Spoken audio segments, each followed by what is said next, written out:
Barra de Opinión presenta. Drogas más fuertes y nocivas que la marihuana, en términos físicos o médicos y en términos sociales, pues hay algunas legales. Por ejemplo, el alcohol y el tabaco. En honor a la verdad, la marihuana moderna, tal y como la conocemos, ha sido mexicanizada desde hace muchísimos años.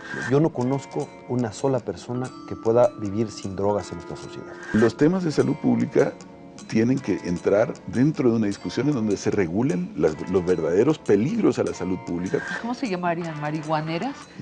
Pues podría ser algo así. O, mira, el Chubi se feliz. venden...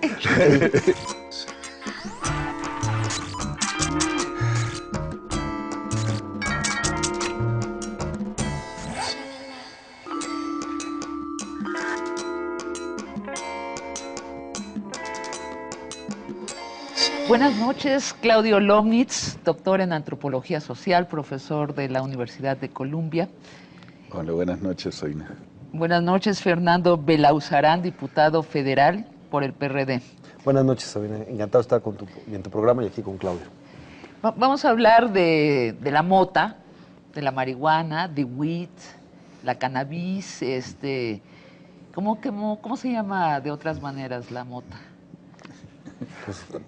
Bueno, el pequeño Satán de los conservadores del planeta, ¿no? Vamos a hablar, en Washington y en Colorado se acaba de legalizar, se acaba de votar la legalización de la marihuana para usos recreativos. Ya existen 16 estados en Estados Unidos que la permiten para usos medicinales, o sea, 18 estados en el país del norte que permiten el uso de la marihuana, cerca de 100 millones de habitantes que viven bajo un régimen que les permite fumar marihuana. ¿Cómo cambia eso la situación de la marihuana en México, Claudio? Bueno, a mí me parece que es una oportunidad que hay que tomar primero para legalizar la marihuana, pero más allá de la legalización de la marihuana, para que haya un debate público serio respecto de la relación entre drogas, las diferentes drogas, y el tema de la salud pública, que no creo que haya habido esa discusión todavía. ¿Dónde está la discusión seria en el espacio público de las diferentes drogas? ¿Por qué tenemos la marihuana junto con la heroína o con la coca, o con la cocaína? Yo no creo que haya habido una discusión realmente seria. Fernando. Sí, el debate es inaplazable. Se están dando cosas en el mundo, en América Latina, en Estados Unidos, y claro que nos obliga a replantearnos. Una pregunta obligada: ¿qué caso tiene que sigamos en este grado de confrontación, en esta guerra entre comillas, para evitar, sin mucho éxito por cierto, que entre una sustancia a Estados Unidos donde ahí ya está permitida y regulada? Parece, si de por sí la guerra es fallida, ahora parece absurda, ¿no? Y va a ayudar mucho la discusión. Y yo espero, y estamos empujando, y creo que se ha generado consenso para que el Congreso mexicano discuta este tema y convoque a la sociedad a discutir este tema. Es decir, Fernando, tú presentaste una iniciativa para legalizar. Así es. ¿Cuándo la presentaste? Bravo, por cierto. Sí. Bueno, la presenté hace un par de semanas. Ajá. Y estaba pensada en primer punto para detonar el debate y creo que ha ayudado a eso. Y yo he encontrado receptividad en la Cámara, en los distintos grupos parlamentarios, para ir a eso, para que la Cámara sea parte del debate. Hay muchos puntos de vista, por supuesto, es un tema controvertido, pero yo creo que los políticos no solo tenemos que encontrar temas populares y amables, hay que agarrar el toro por los cuernos también de estos asuntos difíciles, que choca con las buenas conciencias, con los prejuicios, pero el mismo debate me parece que va ayudando. Yo no conozco una sola persona que pueda vivir sin drogas en nuestra sociedad. Hay drogas legales o drogas ilegales, hay drogas que te produce tu propio organismo, pero las drogas han acompañado a la humanidad desde siempre. Antes de que vayamos a la discusión sobre México, ¿qué más cosas están pasando en el mundo respecto a la marihuana que cambian el escenario de la marihuana en México? La prensa más reciente, lo que yo he visto, creo que Fernando sabe más, pero es el tema de Uruguay, que ya está a punto de legalizarlo a nivel nacional. Ha habido discusión en Argentina desde hace rato, ha habido algo de discusión en Ecuador, ha habido algo de discusión en el Brasil también. Evidentemente en Europa desde hace rato hay una discusión, y parte del problema en Europa, hasta donde yo lo he visto, ha tenido que ver con la sensación de que necesitan legalizar más de un solo país, porque la experiencia de Holanda fue vista frecuentemente como poco satisfactoria porque Ámsterdam se convirtió en un centro turístico de la droga, lo que era un poco desagradable para los habitantes de la ciudad, que cada fin de semana recibir, no sé, millones de ingleses y de gentes que les llegan a fumar mota. Entonces, en los cafés de mota, ¿no? Que son impresionantes, donde hay menú de mota, así como de vinos, hay un menú y uno elige su mota. Aunque es interesante, si uno ve y hace una comparación entre Francia, que tiene una política restrictiva, digamos rígida, prohibicionista, con Holanda, prácticamente en todos los indicadores Holanda sale mejor. En cuanto a seguridad, en cuanto a atención, incluso en cuanto a drogadicción y prevención de adicciones. Y son, digamos, una misma zona, o por lo menos son hasta vecinos los países, y sale mejor Holanda. Y si han revisado eso, han puesto más restricciones hacia los turistas, precisamente para eso, pero han mantenido la regulación para sus habitantes. A mí me tocó estar en Queensbury, en la ciudad de Londres, y me invitaron a ir a la cárcel. Me invitaron, no me llevaron, como hay gentes que están diciendo. Me invitaron precisamente porque a mí me interesa mucho el tema de las adicciones y de las sustancias alteradoras. Mi tesis de psicología es sobre el tema. Y me sorprendí mucho cómo tratan a la gente que entra en estados de locura por la droga.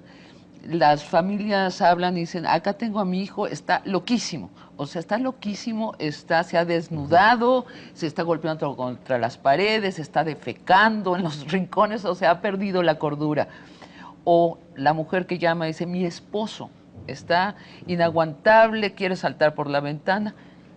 En 3 minutos, y no estoy exagerando, es 10 minutos, pasa la patrulla especializada, se los llevan a una celda protegida, acolchonada, y los hacen dormir hasta que se tranquilizan,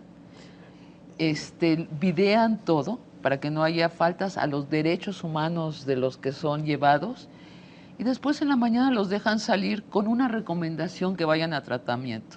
No hay multas, no hay penalización. Y eso a mí me habla de que hay países, en Inglaterra, por ejemplo, en Alemania, varios de europeos, donde están viviendo una contradicción amable con la marihuana y con la coca, ¿no? Lo dejan ser, no lo van a perseguir, no están locos para hacer una guerra civil, para perseguirlo. Y supongo que tienen tensiones con Estados Unidos. ¿Es verdad que tienen tensiones con Estados Unidos? ¿Que Estados Unidos presiona? Parece que es cierto. Yo no conozco los detalles, pero por lo menos la gente con la que yo he platicado en Alemania, que estuve el año pasado, sobre esto dicen que sí, que hay un conflicto porque la gente de salud pública está toda muy convencida de que el tema del consumo de drogas se tiene que regular como problema de salud pública y no como problema de criminalización, y que los ejemplos que diste de Inglaterra son en parte casos en donde se está tratando como tema de salud pública y no como tema criminal. Entonces hay bastante consenso, yo creo. Estados Unidos no le quiere permitir al mundo y América Latina lo que se permite a sí mismo, porque sí están flexibilizando, bueno, estos estados que tú comentabas. Canadá, por cierto, tiene la marihuana regulada y Estados Unidos parece no tener tanto problema con su vecino del norte, o sea, pero cuando lo discutimos nosotros... ¿Regulada o sea es permitida? Sí, quiere decir, ya sea en modalidad médica, lo medicinal es una especie de eufemismo para legalizarla de facto, pero no violar también la legislación. Ahora, ¿qué va a pasar? Porque estos dos estados, Washington y Colorado, no hay duda que están violando ese tratado. ¿Qué van a hacer los Estados Unidos? Ahora bien, es muy importante decir que una sustancia esté prohibida no quiere decir que no se consuma, eso es evidente. Claro. Regular una sustancia no significa promover su consumo, regular es controlar.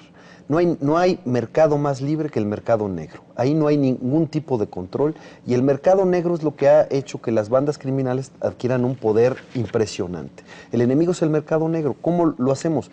En la iniciativa que presenté se llama de control de la cannabis y prevención y atención de adicciones. Porque la idea es que todo lo que se consiga por impuestos, derechos y licencias en toda la producción, procesamiento, distribución y venta, sirva para financiar el Programa Nacional contra las adicciones o para enfrentar las adicciones es cambiar el modelo prohibicionista, que es yo diría un trágico error, porque no se ha disminuido el consumo, las organizaciones criminales ahora son más sofisticadas, más fuertes, más importantes, entonces no se ha conseguido un solo objetivo del prohibicionismo. ¿Y qué otras regulaciones? Por ejemplo, ¿se va a vender, si se aprueba la iniciativa que presentaste, en un supermercado? No, solo serían en tiendas autorizadas, obviamente, sin publicidad, serían puntos de venta controlados. Igual estamos también permitiendo la autoproducción, el autocultivo, que alguien pueda cultivar lo que consume, hasta 5 plantas. Y en el mercado serían tiendas muy específicas, revisadas por la Secretaría de Salud para que cuiden la calidad, etcétera. ¿Cómo se llamarían? ¿Marihuaneras? Pues podría ser algo así. O, mira, el Chubi se feliz.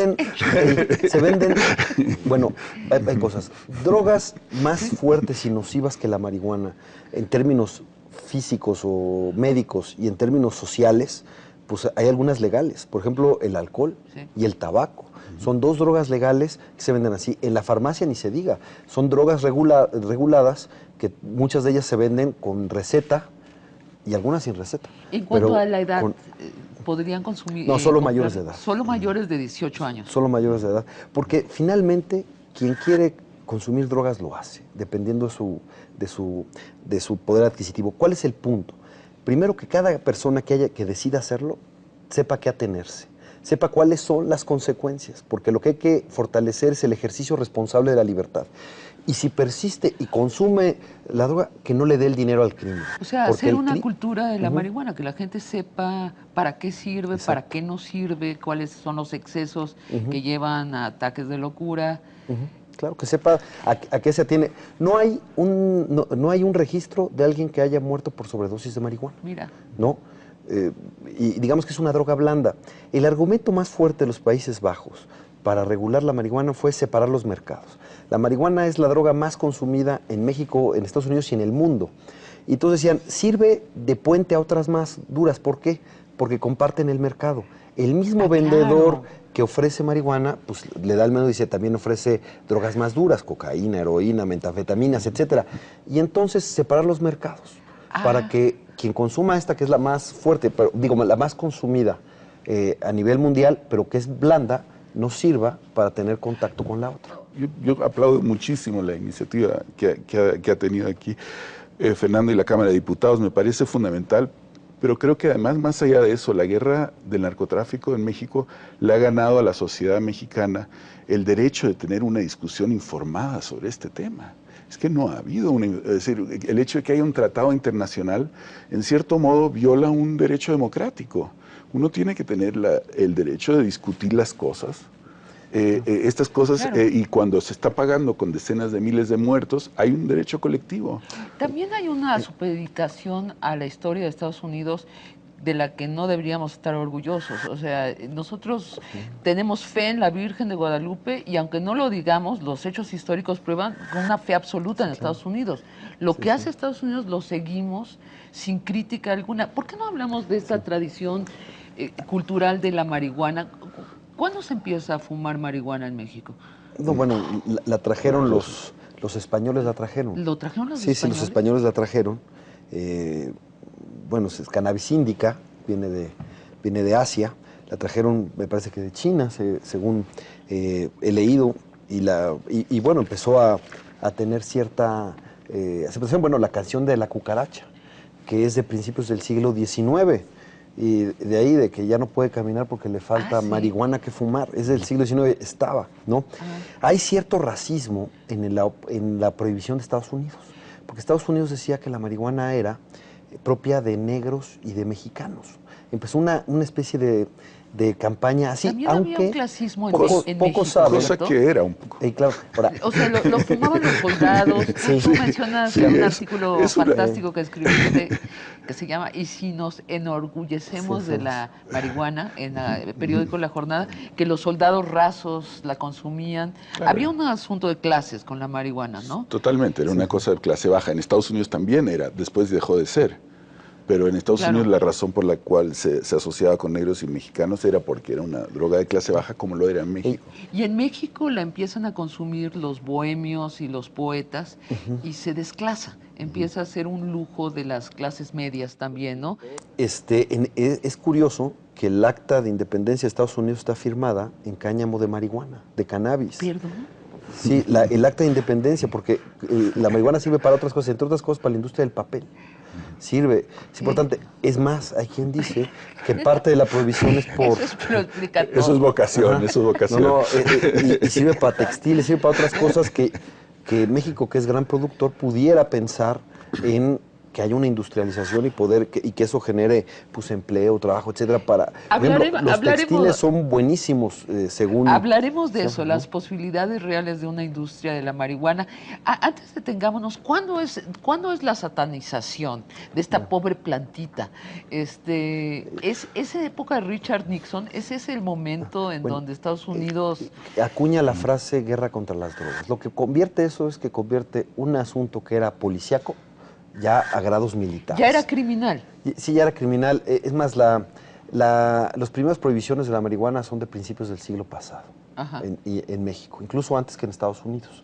Se prohibió. Había cierto prejuicio también de las clases medias, las buenas conciencias de aquellas que hablaba Carlos Fuentes, pues ya estaban y también tenían su aunque del Valle Inclán, el cronista, hace una apología de la marihuana fuerte a principios del siglo pasado también.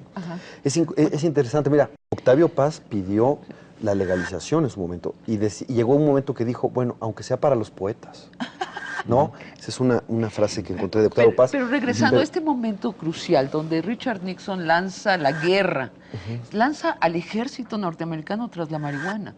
Es la época de Vietnam, es la época de los hippies. Richard Nixon es un señor muy tenso y bastante histérico. ¿No te parecería, Claudio, bastante que tiene tenso que ver? y bastante histérico, sí.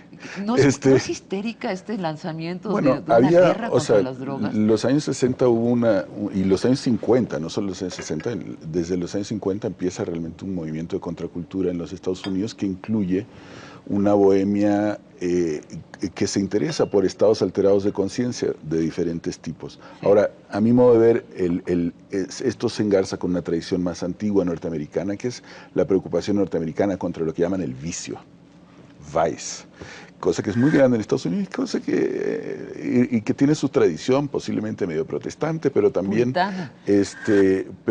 política, y que tuvo sus vaivenes en distintos momentos relacionados con diferentes clases de temores, ¿no? Y en los años 50, pues esto empieza como a ser una cultura de la bohemia, de la contracultura. En los años 60, con la guerra de Vietnam, se politiza mucho más, y yo creo que también por eso se vuelve uno de los puntos del conflicto intergeneracional, que fue una de las formas que tomó la guerra ideológica en los Estados Unidos en esa época. Después ha tomado otras formas, pero de esa época era muy generacional el problema. Es importante decir que la determinación entre qué drogas son legales y cuáles son ilegales no fue producto de una discusión científica, médica, rigurosa. Fue a veces por una cuestión de consideraciones políticas, prejuicios, arbitrariedades. Por ejemplo, el café estuvo prohibido en Rusia en el siglo XIX y hubo mercado negro de café, ¿no? Acá, y lo veían como negativo. Igual hubieran podido decir que el té de tila era una droga prohibida y estaríamos persiguiendo la flor del té de tila, ¿no? Sí, no, el café fue visto en Europa como una droga Sí. Sumamente peligrosa durante mucho tiempo. Erotizadora, decía que hacían a las mujeres las convertían en prostitutas, ¿no? Que había estas historias de las condesas que tomaban mucho café y de pronto las veían en Champs-Élysées prostituyéndose, ¿no? Que, o sea, habrá sido por otras razones, porque yo tomo mucho café y nunca me ha dado por eso. Pero sí.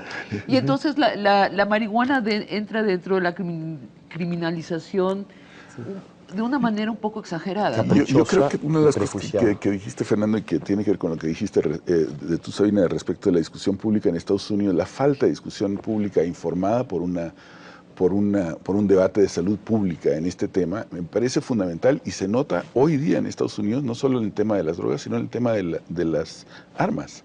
Es decir, no hay una discusión pública de salud pública en Estados Unidos en torno a las armas, y de hecho han salido desde en los últimos tiroteos, hace un par de años, cuando tirotearon a esta pobre diputada Gifford, ¿no?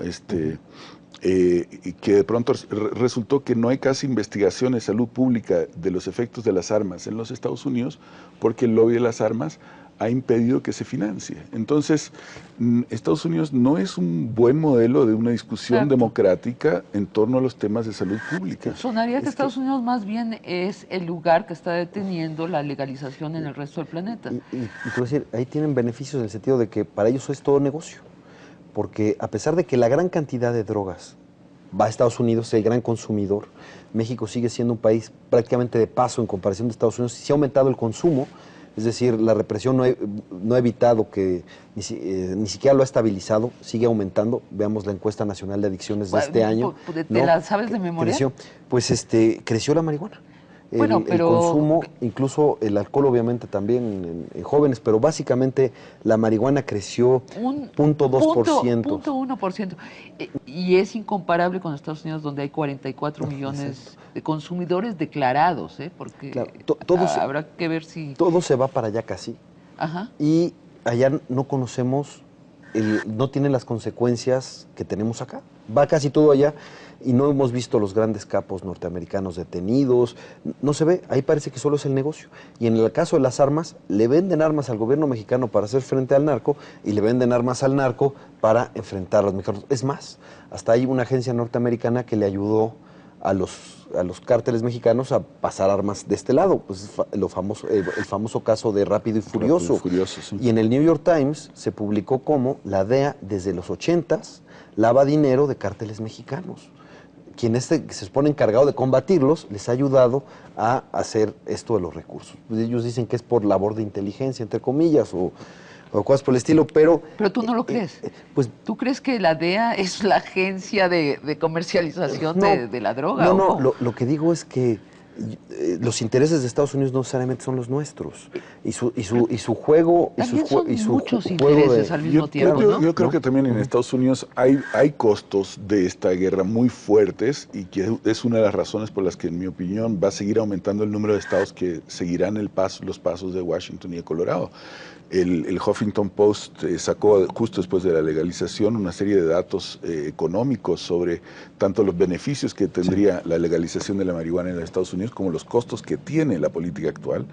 Y estamos hablando de la pura marihuana, $1.000 millones anuales en gastos carcelarios. Entonces, de narcomenudistas. De narcomenudistas, ¿no? Y de consumidores que los agarran porque es la tercera infracción, entonces tienen unas leyes así muy duras y realmente bastante espantosas de la época de Reagan, respecto de que si te agarran 3 veces con una infracción, entonces si la tercera es marihuana, pues ya te fuiste un montón de años, y esos estados están todos en la quiebra, entonces no les conviene.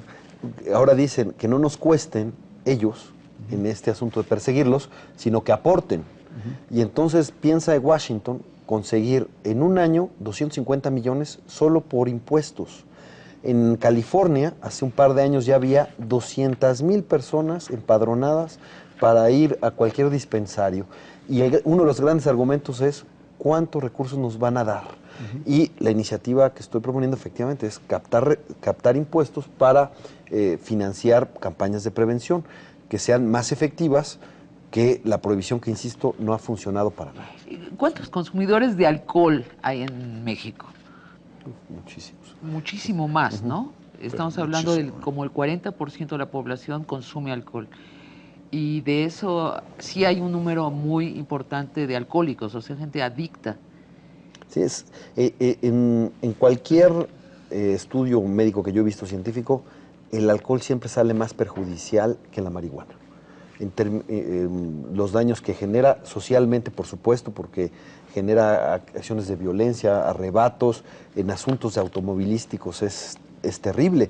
Y creo que nadie sensato podría decir que la solución es prohibirlo. Lo que hay que hacer es educar, lo que hay que hacer es generar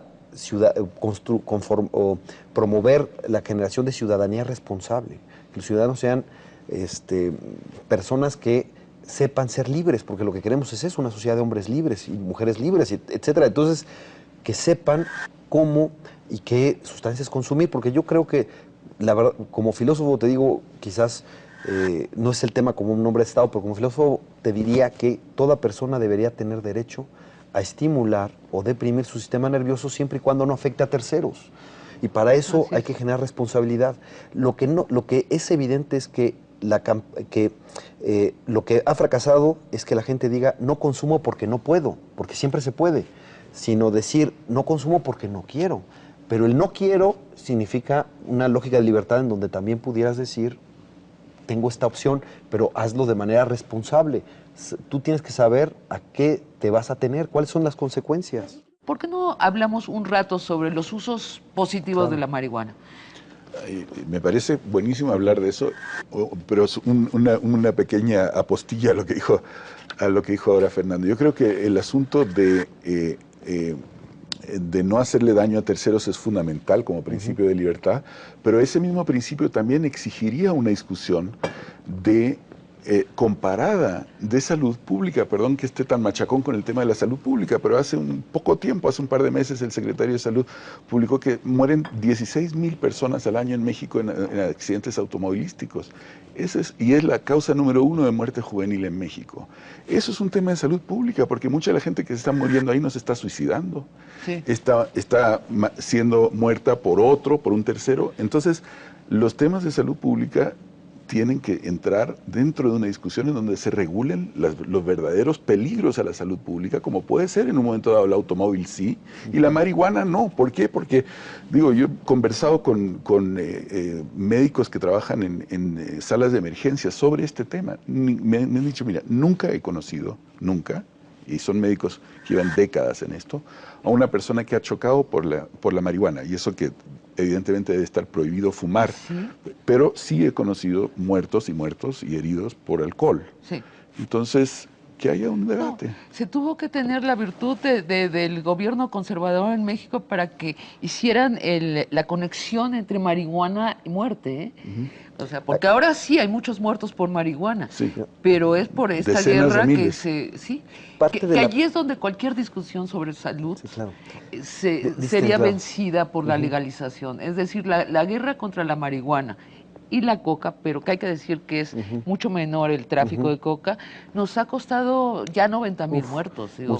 Mira, es curioso. No, es absurdo. Antes el tema era un tema de libertad, sí, ¿no?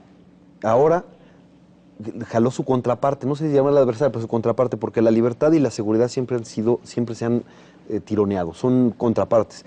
Lo que ha vuelto esto apremiante, desgraciadamente no es el asunto de la libertad, que para mí sería suficiente, sino el asunto de la seguridad. 60,000 muertos en la cifra conservadora o 90,000 son cifras propias de una guerra civil. Hay una migración en el norte, ya no de desposeídos, de los muchos jóvenes que buscan un futuro que no pueden encontrar en México. Ahora ya no huyen de la pobreza, huyen del miedo.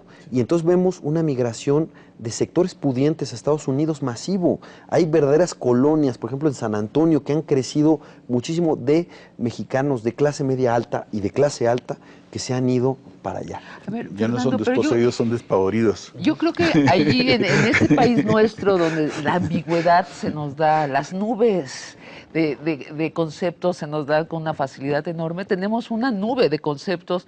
¿Esta guerra para qué fue? El presidente Calderón dijo, esto es para evitar que la droga llegue a sus hijos. Esa fue su primera campaña de publicidad.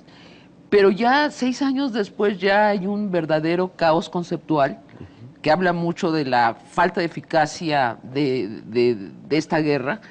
¿Para qué es la guerra? Muchos dicen cuando se habla de, bueno, legalicemos, dicen, eso no va a afectar para nada a la guerra porque los criminales son criminales per se. No es que quieran traficar drogas, son criminales. Ahí se van a quedar haciendo el mal a la sociedad. ¿Qué pasó en Estados Unidos? ¿Qué pasó en Estados Unidos? En Estados Unidos, quitar la prohibición del alcohol sí redujo la violencia.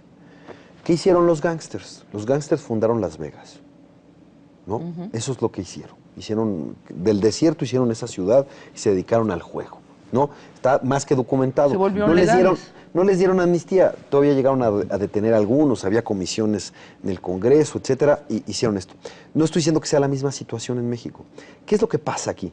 El problema es que dicen, entonces se van a dedicar al secuestro, a la trata, al derecho de piso. El problema es que ya lo hacen, eso ya pasó. ¿Y por qué lo hacen? Porque llega y un capo es dueño de ese territorio. ¿Y por qué digo que es dueño de ese territorio? Porque tiene tal poder de fuego que tiene más poder que las policías. Por eso se tuvo que usar al ejército, porque ninguna policía los puede detener. Pero además infiltraron al Estado y corrompieron hasta el más grande nivel. Imagínate un policía de un municipio, pues o se dobla o lo matan, ¿no? Porque aparte no sabe quién de sus autoridades ya está coludido. Oye, pero y yo saben no, sé, yo su no casa, entiendo, pero, no encuentro indiscutible eso. El Chapo Guzmán, si mañana le permiten ser un empresario planetario de esto que pues, aparentemente hace bastante bien, entonces va a decir, no, yo prefiero secuestrar gente. O sea, Eso está muy documentado en los estudios en los estudios que han habido sociológicos, antropológicos, históricos sobre esta clase de organización, que es que por lo menos las cúpulas se pueden entender como cúpulas empresariales. Son empresarios que están tomando decisiones que incluyen mandar matar gente, etcétera, una serie de cosas criminales, pero son y frecuentemente se ven a sí mismos como hombres de negocios. Y perdón por usar un ejemplo así de Hollywood, pero la mafia en El Padrino está constantemente haciendo una distinción entre negocios, business, y asunto personal. Esto está metido en la cultura popular que está reflejando algo de la naturaleza misma de la cosa. La idea de que hay un número fijo de criminales simplemente no aguanta ningún análisis histórico ni en México ni en ninguna parte del mundo. Creámosle a Calderón, hagamos ese esfuerzo. Creámosle a Calderón. Dice, la inmensa mayoría de los muertos son de las mismas bandas, se matan entre ellos, era su frase. Si de los 60,000 muertos en esta cifra conservadora, 50,000 son del crimen, pensemos qué fuerza tienen estas organizaciones para sustituir a 50,000 personas y mantener su fuerza, porque nadie puede decir que ahora son más débiles que hace 6 años, ¿no? Entonces, ¿qué poder tienen? ¿Y por qué tienen ese poder? Porque son beneficiarios del negocio, el negocio más lucrativo del mundo, que es el de las drogas. ¿Y por qué es eso? Por el mercado negro. Bueno, pero ¿tú te los imaginas a estos empresarios transitando hacia la legalidad? Perfectamente, ¿por qué no?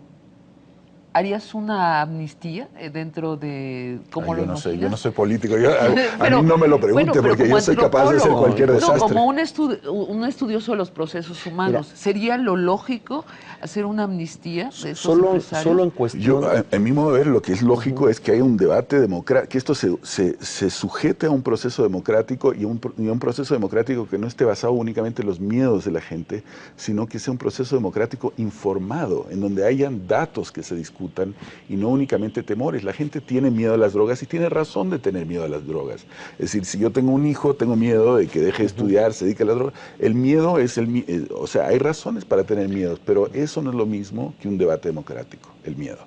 Sí. ¿Qué puede ser peor que saber que en la esquina le venden marihuana a tu hijo? Yo les dije, pues no saber quién se la vende, ni cómo, ni dónde se la venden, ni cómo, claro, ni la calidad, ¿no? Porque obviamente, como está tan prejuiciada, es raro el hijo que le puede decir a sus padres, ¿sabes qué? Voy a consumir, ¿no?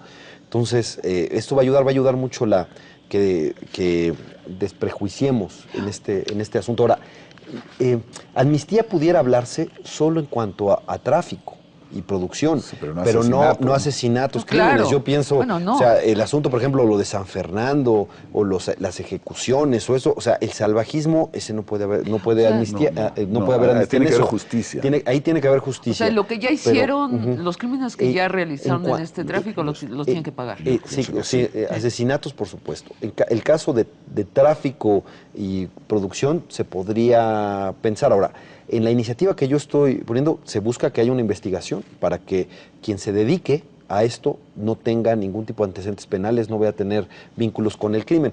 Y hay algo que tomamos de la legislación de Washington, que es quien produce y procesa no puede distribuir y vender. Un poco para quitar los monopolios y quitar cadenas perniciosas que se pudieran hacer. Ahora, del lado más creativo, ya pasando la discusión de legalizar o no, ¿qué hay del otro lado? Hay un mercado de 78 millones de consumidores declarados. Y como comentaba, a mí no me convencen los declarados. Yo creo que hay más, pero ¿quién va a declarar en una encuesta? Sí, yo estoy cometiendo un crimen acá en mi casa. Entonces yo creo que es mucho más grande el mercado. ¿Qué pasa con esta oportunidad? Claudio, al inicio de nuestra plática, usó la palabra aprovechar una oportunidad. ¿Qué oportunidad es la que se abre para México, Claudio, si legalizamos? Bueno, yo creo que México, una de las muy pocas, casi la única cosa que a mí se me ocurre positiva que se podría decir de esta terrible pena que ha sido esta guerra contra las drogas, que ha sido realmente una cosa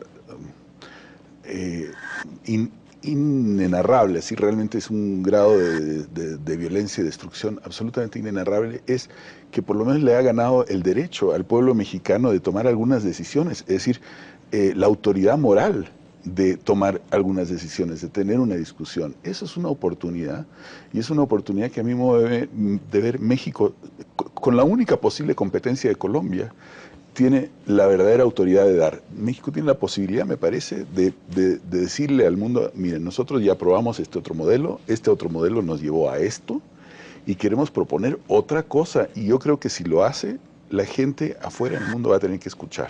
O sea, debe de sonarte muy conservador lo que declara el presidente Enrique Peña Nieto cuando dice estas legalizaciones en estos estados nos obligan a repensar la situación de la marihuana. Te debe sonar tremendamente tímido. A mí me suena tímido, me suena diplomático, no me parece tan mala lo que dice, pero me parece que se podría decir eso y muchísimo más, y se tendría que decir y se mucho podría más. decir, nosotros tenemos el derecho de tomar nuestras decisiones como nos convenga a nosotros y ustedes se ajustan. Sí. Me parece patético que ahora seamos más papistas que el Papa. Estados Unidos es el que nos impuso la guerra contra las drogas, nosotros somos los que hemos pagado el mayor costo, es más, o escuchaba algunos políticos en Uruguay diciendo es que nos vemos en el espejo de México, no queremos, cito, no queremos vivir la pesadilla mexicana, sí. Y nosotros que estamos en la pesadilla o en el infierno según Lo Luis han dicho Estrada, varios presidentes de Centroamérica. Y claro, dice, no queremos vivir lo que ustedes, Luis Estrada le llama el infierno, y luego con aquella lacónica frase de, pero la realidad es peor aún, ¿no? Después de la película que nos acercó un poco a esta realidad terrible, y nosotros ahora queramos mantener a fuerzas el paradigma prohibicionista que ha desatado esta violencia, ¿Qué tal? que no, porque ¿sabes cuál es el problema? No sabemos a dónde vamos, ¿no? No. O sea, no se ve el punto final, ¿no? Nadie. Es que, mi punto de vista es que México tiene una confusión moral impresionante Sí, claro. actualmente. Entonces, ningún político, exceptuando a ti y a los que se vayan a unir, porque todavía nos contarás cómo va esta iniciativa. Yo no veo a ningún otro político que diga, oigan, hay que legalizar. Todo el mundo tiene esta cosa, mejor no me declaro, no vayan a pensar que soy un marihuano, no vayan a pensar que soy un perdido, o sea, porque no tienen una postura realmente moral en el asunto. Y el punto, mira, el punto no debiera ser de si yo pienso que no se debe consumir, por lo tanto estoy a favor de la prohibición. Y si pienso que se debe consumir, estoy a favor de la regulación. Más bien es otro punto. El otro punto es, no es prohibiendo como puedes entrar a convencer. Es otra cosa, ¿no? Es darle el derecho a la persona con información y con responsabilidad a tomar su propia decisión.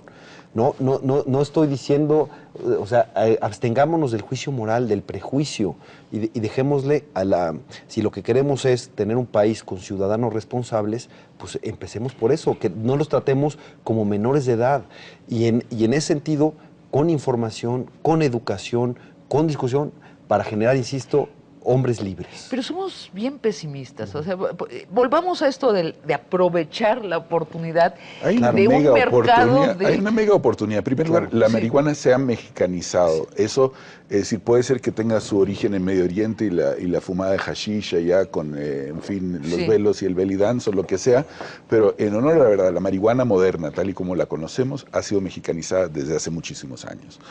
O sea, probablemente desde hace 150 años. Es un orgullo mexicano.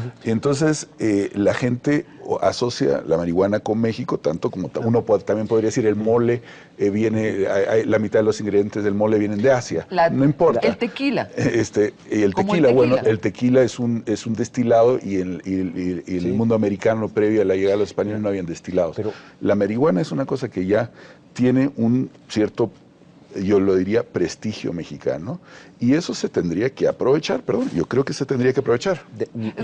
Pero también, incluso estoy citándote de tu artículo, y si nos enorgullecemos de la marihuana en la jornada, dices, hay que buscar la apelación de origen. ¿Qué es eso?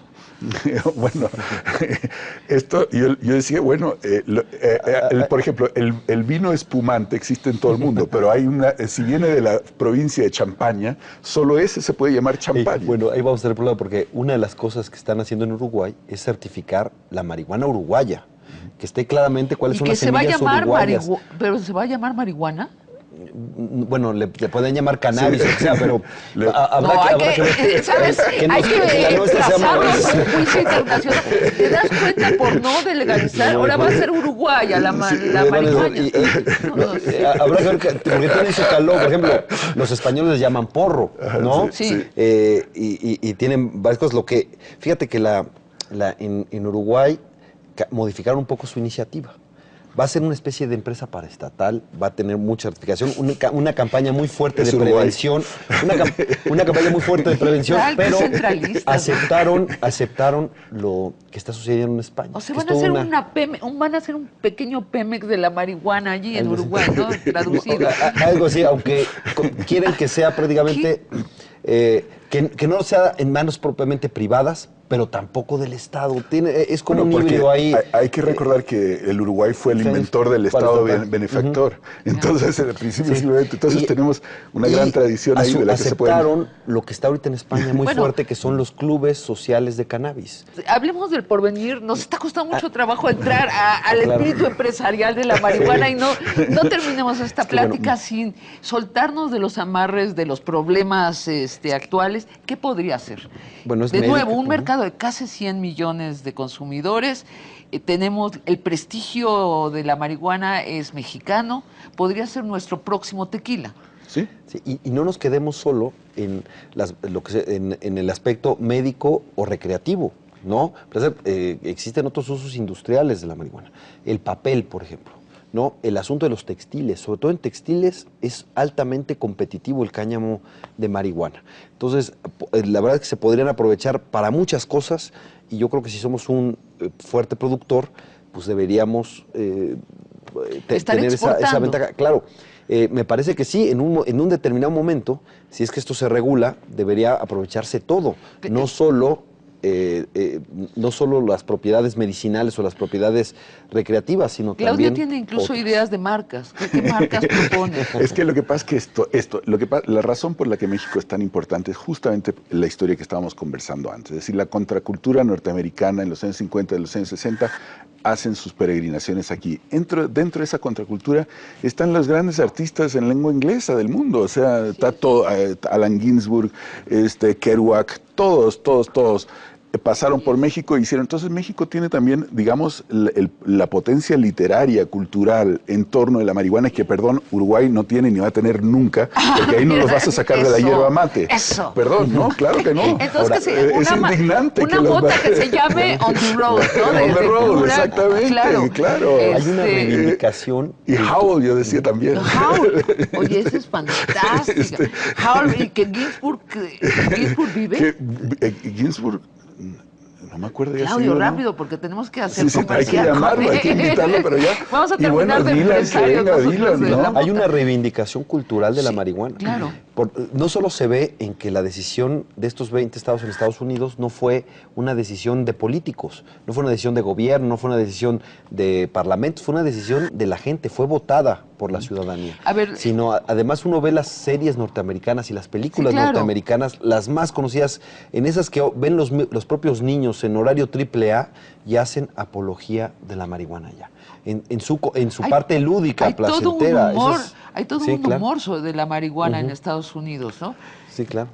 Bueno, usos que de la marihuana: remiten los dolores de cabeza, de la migraña, detiene el avance del glaucoma, controla la espasticidad de la esclerosis múltiple y la parálisis, alivia las náuseas y el dolor asociados con tratamientos de quimioterapia, Le del va a ganar a cáncer. la sábila. Exacto. ¿La sábila no es mexicana? Pues yo digo que es mexicana. Oye, bueno, es que estamos dormidos. Hay Estamos muchas llenos de- apelaciones de origen Pues que claro, tenemos que sí, hacer, claro. de verdad.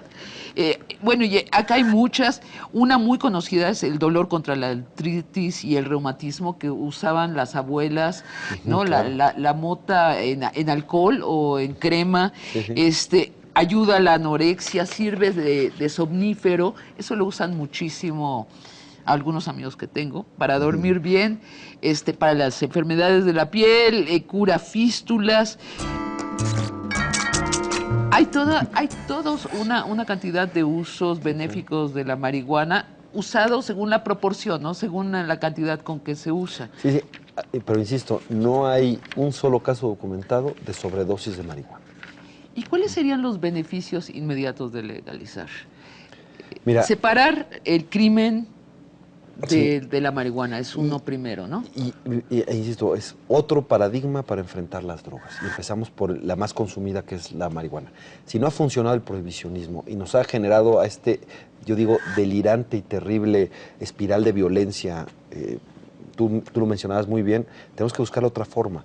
Claro. Porque es cierto que no es panacea. No es la solución mágica, no es como dicen en Estados Unidos, la bala de plata que va a solucionar todo. No, pero si se quita al enemigo criminal, los ingresos de la marihuana claro. son altísimos. Claro. Son más del 60% de los Exacto, ingresos del exacto. crimen en México. Exacto. Sin hablar del Ayuda. gasto militar, Claro. que se podría desviar en otras direcciones. Lo que Así sí es, no tiene contra el duda crimen. es que si queremos tener distintos resultados, no podemos hacer lo mismo. Así es. Entonces, son 100 años de prohibicionismo y es un fracaso rotundo. Hay otro tema, el rescate de la tercera parte del territorio nacional que está aislado por razones de la marihuana. O sea, hay grandes regiones en México que el crimen ha aislado para poder cultivar la marihuana. Y es un porcentaje muy elevado también de los nacionales que se dedican al cultivo y al empaquetamiento y al tráfico de la marihuana. Toda esa gente quedaría dentro de lo legal de nuevo.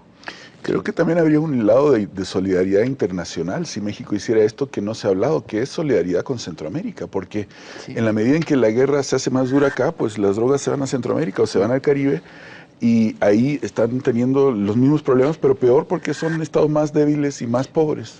Hay un escenario internacional propicio, como nunca. Fernando, ¿cuándo se vota la iniciativa? Bueno, la de Uruguay a principios de este año. La mía me la pusieron en 3, 4 comisiones, es complicar un poco la dictaminación, pero lo importante es el debate, que se debata todo. Si es mejor la propuesta uruguaya de que haya más bien que no haya privados en el mercado, esa sería una decisión, pero escuchémonos todos. Lo que sí es importante es que el Congreso mexicano asuma su responsabilidad y tome el asunto. Por una razón, porque el Estado mexicano va a tener que tomar partido. Los países de América Latina ya plantearon y ya está en la agenda regional el asunto de la regulación de la marihuana. Está planteado. ¿Y qué va a hacer México? ¿Va a ser bloque con América Latina o va a ser su esquirol? Y perdón que diga su esquirol, porque el otro es hacer causa común con la política de doble moral estadounidense, en donde hacia adentro son flexibles y hacia afuera son rígidos. O sea, dejarse ser la víctima de una política desorientada de Estados Unidos. Yo lo veo un poco diferente, como vivo en Estados Unidos, yo pienso que el tema en Estados Unidos ha estado cambiando. México y América Latina y el mundo ha estado sujeto a una política norteamericana que refleja un conflicto interno en Estados Unidos. Por eso sucedió esto con Nixon, porque en la época de Nixon había un conflicto generacional fuerte y ganó el lado antidrogas.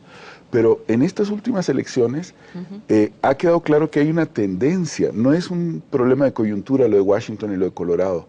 Lleva 20 años cambiando esa razón de la parte conservadora a la parte, digamos, más abierta en Estados Unidos. Yo creo que hay que también solidarizarse con la parte más abierta de Estados Unidos. Claro, el punto es la posición oficial del gobierno, ¿no? Yo espero que Obama, que reconoció haber consumido drogas, Es más, en su libro está claramente que decía que lo usaba para relajarse antes de los exámenes, que con esto, y ahora que no tiene que pensar en reelegirse porque ya se religió, pues hay un cambio de política, vamos a ver, pero de que lo están estableciendo ya los países latinoamericanos está clarísimo. Los presidentes, lo que antes no pasaba, antes venían voces de la sociedad como García Márquez, como ahora Vargas Llosa, Sabater, eran voces importantes de la sociedad que hablaban por legalizar, por cuestiones de libertad y forma de seguridad. Ahora son presidentes. Así es. Ahora el presidente de Guatemala lo dice con todas sus letras, se meten iniciativas. Hay un cambio y yo creo que tenemos que aprovechar esa oportunidad y México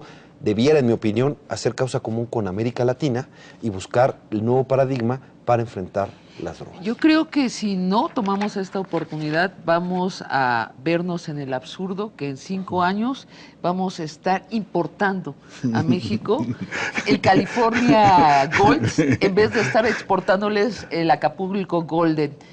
Muchas gracias, ha sido una conversación muy interesante, obviamente no acaba aquí, volveremos a platicar más sobre la marihuana y su legalización. Solo digo algo importante, en 2015 vamos a estrenar la consulta popular, ya está modificada la Constitución y a lo mejor el primer tema con el cual se puede estrenar la consulta popular puede ser este. Sería muy vamos a ver, hay que generar el debate. Si lo hacen, ojalá que lo hagan habiendo socializado información, Sí, porque yo creo que lo que haber... no hay es socialización de información, claro. Lo que hay es miedo y no información.